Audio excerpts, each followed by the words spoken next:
because fungi will be on there. So the fungi from today's lab, you just have to know they're kingdom fungi. So that's an easy one. Everything else you have to know if it's the kingdom and phylum or the kingdom phylum class. For the angiosperms, you just have to know angio for the phylum and monocot or dicot for, or mono or di is fine for the class. And I've got plenty of materials for you to study. Okay. Exam will be on Tuesday, October 22nd. Make sure you're working on your objectives. I think I want to do fungi first. If you could skip ahead to the fungus lecture, because I want to ensure that we get that done today, because it goes with the lab. So if you'll just, and then we'll come back to finishing up the plants. Fungi is a shorter lecture, but I do want to again make sure I get through this. Putting it at the end will make me more like nervous about it all. All right, so let's say page 159. 147. Oh, and in another book, it's the diversity of fungi. Yeah. Yeah. That So either 159 or 147.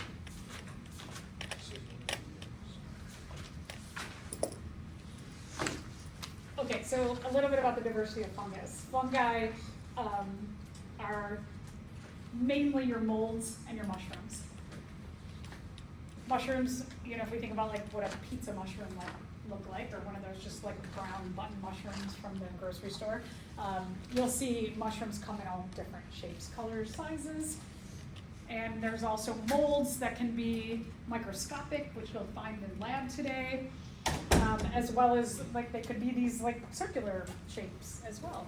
So there's a great diversity in their shapes. What they all do have in common are these key features though. They are mostly multicellular. They reproduce by spores, so each little tiny microscopic spore, if you remember from lab the other day that the container of spores, they were tiny, like almost like dust, they were so small. And that's the way they reproduce. So they start their life in a unicellular version, and then they become multicellular. They are what we call filamentous. They're made of filaments. In this picture, you can see a lot of lines or filaments. And if we look under the microscope, which you will today, you'll look under the microscope at some of the fruiting bodies of the fungi, and you'll see lines like this. All of those lines you see are either, like here, almost looks kind of like a flower structure. This is called a basidiospore, and they have different names for different species as well. But basically like a stalk with a structure that has spores on top of it. When we talk about plants, it'll be very similar to the stamen, the male flower part in flowers. Each of these spores can become its own individual fungus of that type of species. All these other lines that you see, they seem like a little more in the background, those are called hyphae. You could say hyphae or hyphae, and then how you want to say this word. The hyphae are individual strands. So the way that fungi work is that if you think about your clothing are filamentous. They're made of filaments, and that the entire, like my entire dress here, is considered the mycelium. It's all of the strands together make this mass thing that looks like one complete thing. And then there's individual threads, like if I look at this under the microscope, I can see the individual threads that make up this mycelium, and that's the hyphae. If we look under the microscope even further at the structure of fungi, you'll see like a mass, and then you start to see the lines, and you look closer at the lines. And if we looked even closer, the structure of fungi is that they have cell walls. So plants are not the only organisms that have cell walls. Some of the protists have cell walls also, but the fungi have cell walls, and it gives them like a tougher structure. Makes a lot of fungi more leathery. Like I consider mushrooms to be like more rubbery or leathery than hard. And that's because they have the cell wall structure. The other thing that the cell wall does for them is that it has pores embedded in it And the way that fungus get their nutrition is that they release enzymes and acids out of their pores onto the thing they're eating. And then those acids and enzymes start to digest outside of the body. And then once that digestion is pretty well done, they suck in that fluid that they let go with the addition of the liquefied food that they're eating. Like we do that inside our stomach. So all the stuff that happens in our stomach, they do it outside the body and then slurp it in. So imagine that you like puked on your food and then you just let it like sit for a while and then you just like slurp it back up. That's what fungus do. Not only are they doing that, but they're eating dead things, and waste is like their main food sources. So they do all kinds of weird stuff that thankfully we do it in a different way as humans. There are similarities to their mode of nutrition to us, but they do this external digestion, and they eat dead things and waste. I mean, we eat dead things, but not like we kill them to be dead. We don't find a dead thing and eat it. Most of the time.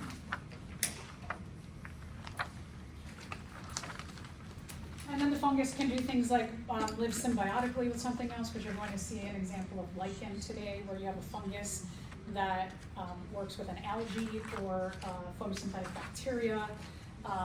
We'll talk about some of them that cause diseases, and we'll get into some other particulars that are interesting in the world of fungi. And then, as I mentioned, the way they reproduce is through these unicellular spores. Spores are just floating in the air. We can't even see them.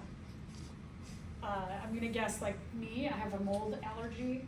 So this time of year, and then the spring when it's a little more damp outside, you might get those flu, cold-like symptoms. That's because you're allergic to spores, and they're microscopically floating in the air, and with the moisture and the temperature at a certain level, you're more prone to have those allergies in the spring and in the fall. You can see here, this is microscopic. So these are microscopic. See how small then? Imagine how small the spores themselves are. That we can't even see this. They often call it like puffing, that they're puffing out the spores. They can disperse billions, just from one small microscopic fungi body.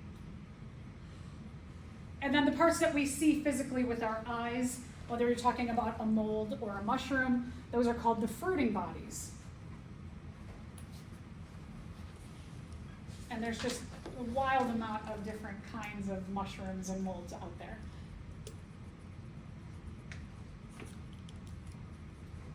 Let's take a look at this question. I have the questions in there. Look at me.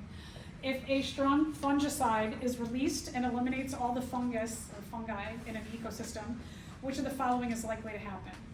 Do you think that would improve the growth of plant species? I mean, even if you don't know anything, like we know that species rely on each other for survival, so probably instinctively you should think like, no, it's probably not a good thing. If we remove the fungus, do you think there'd be faster breakdown of leaf litter, like dead leaves? No. An accumulation of dead and discarded plant and animal tissues? Probably, right? If the fungus are gone, who's going to break down the dead things and the waste? Improved soil fertility, it actually would go down because they wouldn't be able to break down as a decomposer group. They wouldn't be able to break down the dead things and the waste. And then increased rate of photosynthesis, it would decrease it because they wouldn't have improved soil fertility. So C is correct. Okay, so this is called lichen. The CH is a K sound, lichen. Lichen are a symbiotic relationship between a fungus and either a photosynthetic algae or bacteria. This is what it looks like when it is not stained or colored, so that you can see the two different species better. In lab, you're going to see that the fungus, which is clear here, the fungus is stained greenish, and the photosynthetic algae or bacteria is stained like purple, so it'll be kind of opposite intuitively. What you're really thinking about is that the little circles are the photosynthetic algae or bacteria. So if you remember back to symbiosis, that there's a relationship between two organisms where they both benefit from the relationship. And a lot of it is between feeding, security, and food. Feeding, I said two things, feeding, security, and housing. So the fungus, the clear, gives the photosynthetic algae or bacteria a home, protects them. As the fungus breaks down dead things and waste, it undergoes a process of cellular respiration, and it gives off carbon dioxide. It also has water within its body so that it can fuel the photosynthetic process that the algae or the bacteria undergo by using the carbon dioxide. They, with sunlight and water, can undergo photosynthesis. By getting this supply of waste products to fuel photosynthesis, the fungus in return gets some of the glucose and other foods that are made by this photosynthetic partner. So they both benefit in this relationship. This is a picture of a lichen that I found just out walking in the woods. These are weird things that I get excited about. And I'm like, oh, look at that lichen, and everyone else is like, that looks gross, moving on.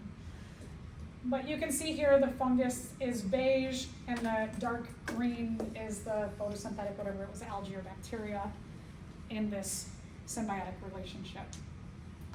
And then via symbiosis, the bacteria or the algae will give food back to, food and oxygen too, back to its fungus. This is pretty awesome that when you have a lichen relationship, the photosynthetic algae or bacteria can actually supply 90% of the energy needs of the fungus. So the fungus can really not have to do too much work in general. This is called mycorrhiza. Mycorrhiza. It's a symbiotic relationship between fungus and the roots of plants.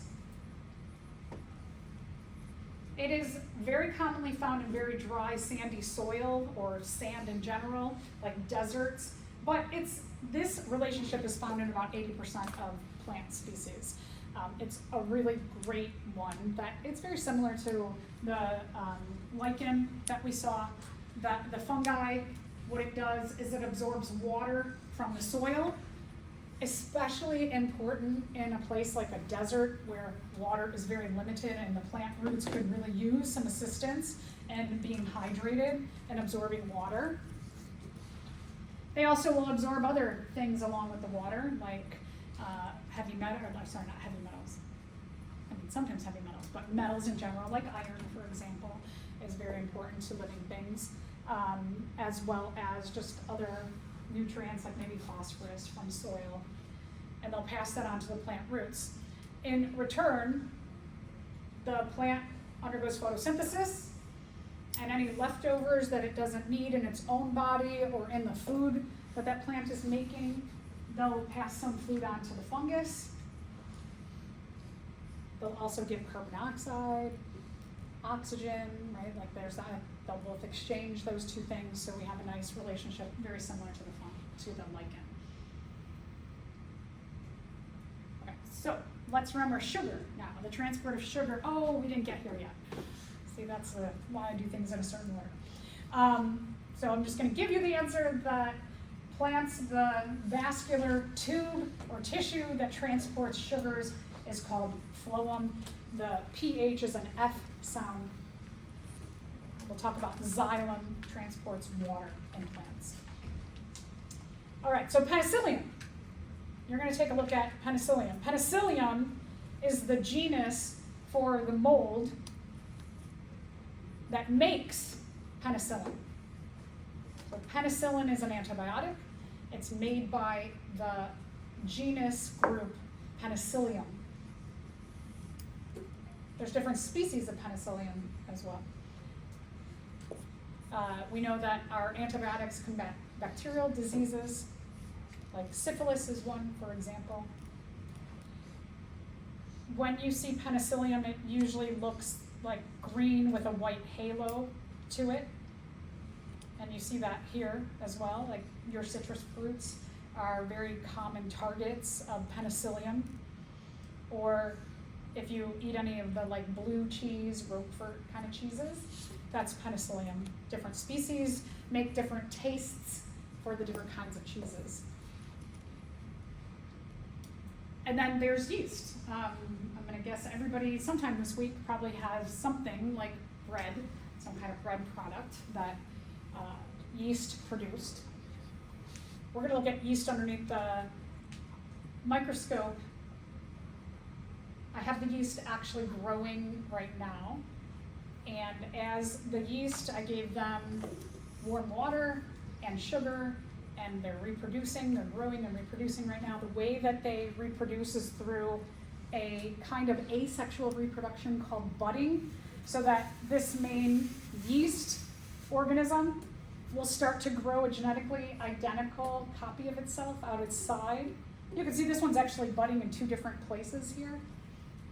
This is more strategic for organisms that live in water, like the yeast right now are growing in water. They're growing in the water in the lab. They're reproducing. Gravity is not present as much in water, so that if you had, like, imagine that you have a head starting to come out the side of you, and as you go about your day, a whole copy of you is coming out of the side of you. With gravity, you'd have to figure out how to carry that around, right?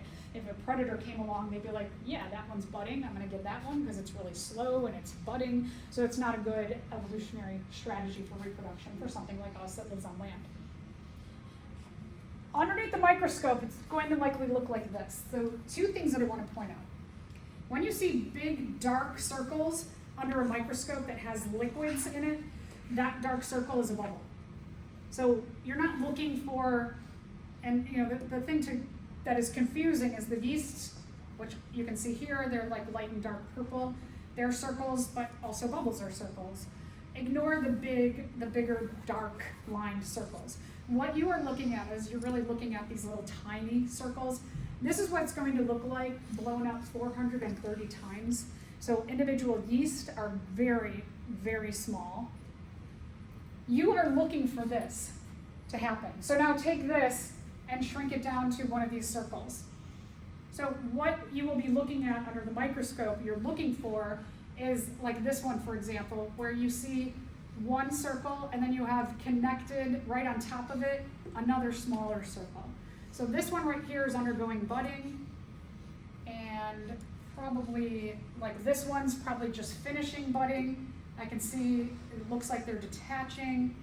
This one's just starting budding. So that's what you're looking for, is these very, very, very tiny, what you are trying to discern as yeast that are undergoing budding. Like this one looks like it has a little point on it. That one's just starting this process, maybe like that. All right, there's some yeast that are called pilobolus. This is a genus of yeast, so there's a lot of different kinds to it. They are called cap-throwing fungus as a group, because they look like they have little hats or caps on them. Kind of cute, right? Encapsulated inside of these caps are millions, billions of tiny little spores. And what is going to happen is that their bodies, their cell walls, are going to be absorbing water from the bottom of their body, and then it's going to cause a pressure differential here at the top, that when this gets so solid and they can't, because they have strong cell walls, they can't expand anymore, a thinner cell wall here is going to explode, and it's going to puff out and release thousands, millions, maybe billions of spores.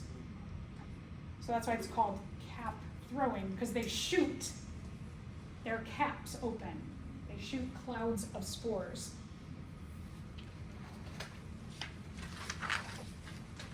They might call it also huffing or puffing, like they're puffing out, a little puff of spores. You can find these if you go into the woods. They're usually in an area, you'll find them close to a sunny area, but kind of on the edge. And a lot of times like a log, even maybe out in the sun. They get dehydrated too because they're in the sun. But you might find it like the edge of a forest. You might find a log and it has these, they're really little. They're only like millimeters, maybe a centimeter or two tall. They might be even millimeters, like really, really small. But if you find these, you can kind of just blow on them and then they'll react by releasing their hats. Okay, so part of their, this is what's super duper weird about them. It's part of their life cycle is to get into the feces or dung of a deer.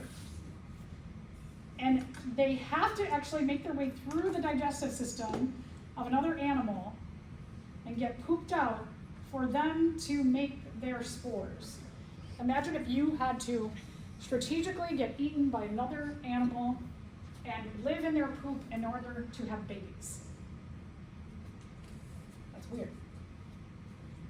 So they make their way, they actually have a strategy to do this. And like I said, you might find them like on the edge of a forest, sometimes in the sunlight, but usually they're in a shaded area.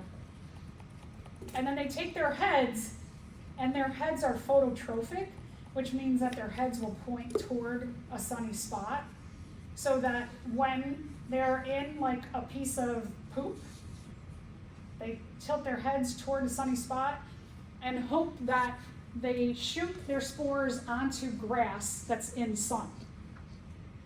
So that then their spores that land on grass get eaten by the next elk or deer and then go through the next elk or deer's digestive system so that their offspring can get through the digestive system and then go through what they did again.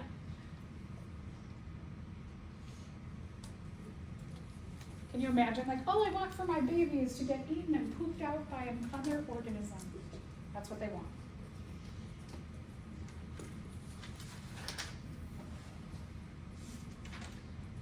Like I said, they're millimeters to maybe a couple centimeters tall. They can shoot their spores thousands of times further than the size of themselves.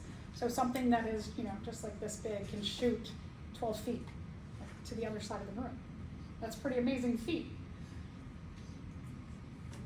And here you can see that their heads are all facing in the same direction, which would be a source of sunlight, so that they really, I don't know what cognition they have, but they have adapted so that they have a better chance of getting their spores onto grass that some other elk or deer is going to eat, and then that process can begin again for their offspring. Wild stuff. Many fungus are parasites. This is pretty interesting. Like The Last of Us, if anybody played the video game or watched the show, this fungus got inside of humans, and this is the fictional part of it, got inside the humans and then took over their bodies and their minds, so that they started to become fungus-like and act crazy, like a zombie-like creature. This happens in real life. There's tons and tons and tons of these kinds of fungus that control, especially the insect world. There are, in terms of animals, one of the highest percentages of animals out there in the groups is the insects. And so to keep the insects from just taking over the entire earth, you have all of these different species that are specific to infecting and parasites to different species. They're all species specific to different kinds of insects, so that the insects don't just get out of control and take over whole ecosystems. And I'll show you a video at the end. This is called arthrobotters. It's another parasite that makes these ring-like structures or traps. They are all species specific to different kinds of nematodes or roundworms. I don't feel so sorry for the roundworms because they themselves are parasites. So it's just another way to balance one parasite balancing out the next one. Here you can see the hyphae, and then you have specialized hyphae that become circles or traps that when a nematode, and likely this is happening in water, when a nematode is swimming around in water and goes through here, when the circle hyphae feels it getting touched, it swells up and traps the nematode worm inside of its trap. Then it pokes in some spores, and then the spores, like we saw with cordyceps, the spores take over the nematode's body. And there's a lot of different species of these arthropods as well. Here you can see just a different configuration of different species. And here's another species. Some of the species of arthros, did I? Yeah, you Sorry. skip that last one more down. Oh, nematodes, sorry, I walked right past that. Some of the species of arthropods will, when they feel movement in water, they shoot their spores out into the water, hoping it'll hit something. And the spores are shaped like little harpoons that the spores, instead of being round, are like this, so that they will, like a bullet, go into another species and then start to infect that species. And then once that species gets really well infected, it explodes with tons of spores. So again, you can see another species of arthropods here.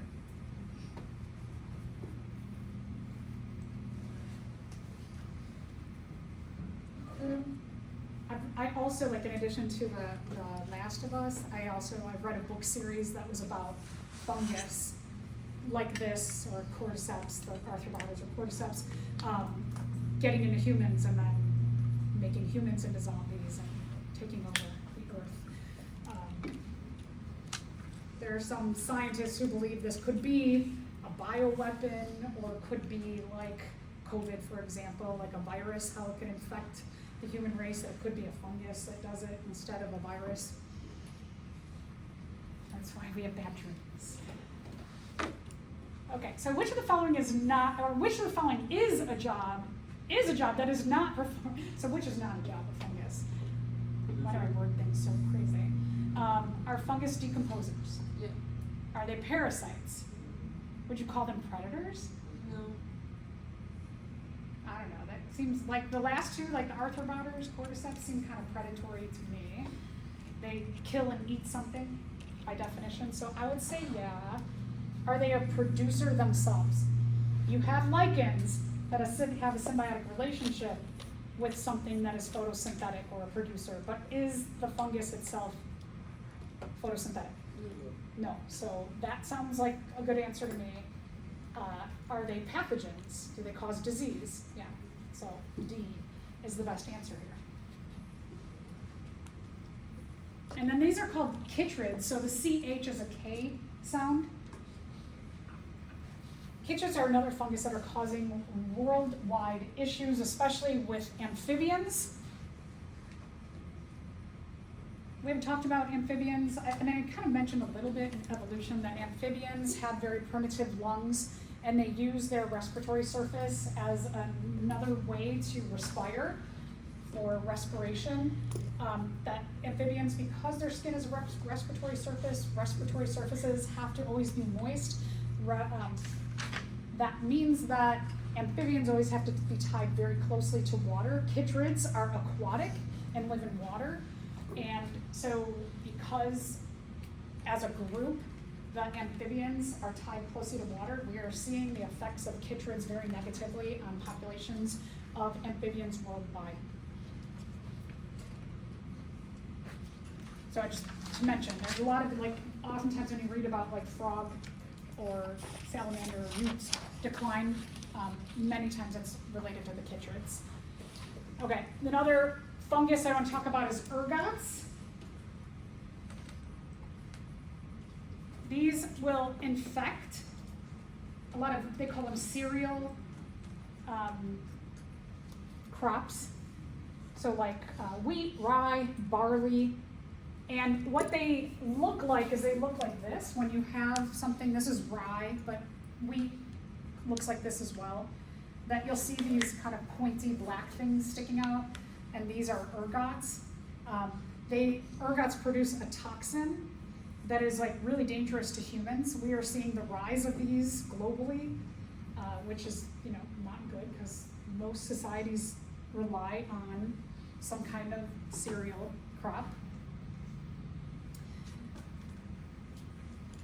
Ergots, some species can make you high instead of just being toxic.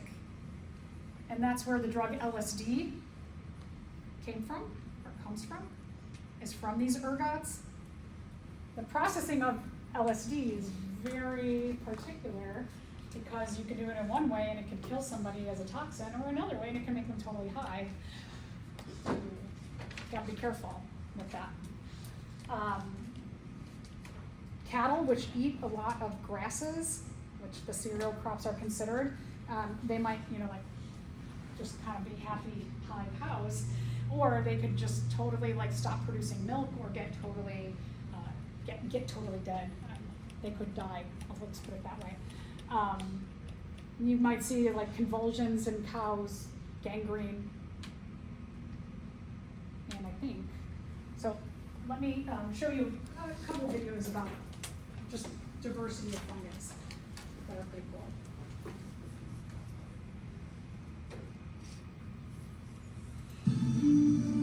Fungi and slime molds race to decompose dead matter on the forest floor. Many spring